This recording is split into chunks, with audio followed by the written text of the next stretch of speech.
since it's like so important kind of to what you do and it's so central, do you think that humor is kind of like a powerful way to talk about psychedelics and kind of disarm people and also bring, awareness to these topics? Almost like making fun of something kind of takes its power away from being this like ostracized thing.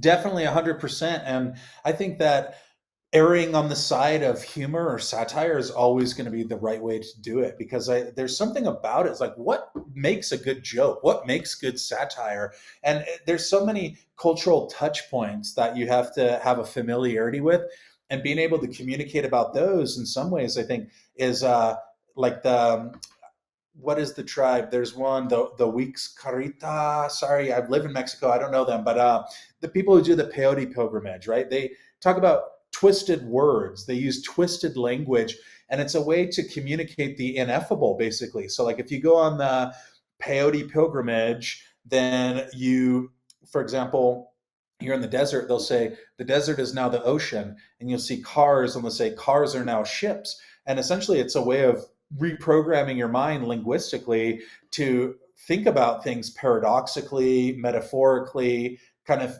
And that's kind of how a trip goes for a lot of people, is you're like, how do you explain this? You can't explain it in normal words. It's like, good luck with that. Good luck talking to someone about a DMT trip and try to explain it. As Terence McKenna said, it's unenglishable.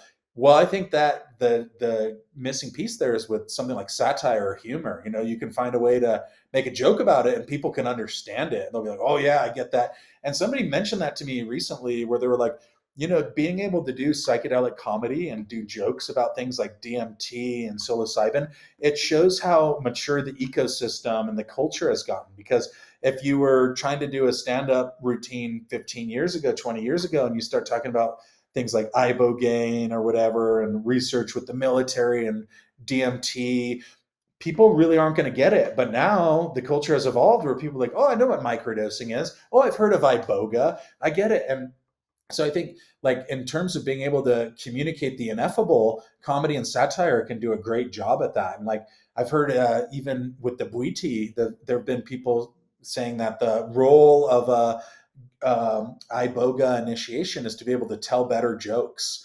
And you look at these different cultures. Like, my grandfather was a Christian pastor. He was a very devout, very on the other side of the psychedelic or drug culture divide. And he was someone who had a great sense of humor and an appreciation for that.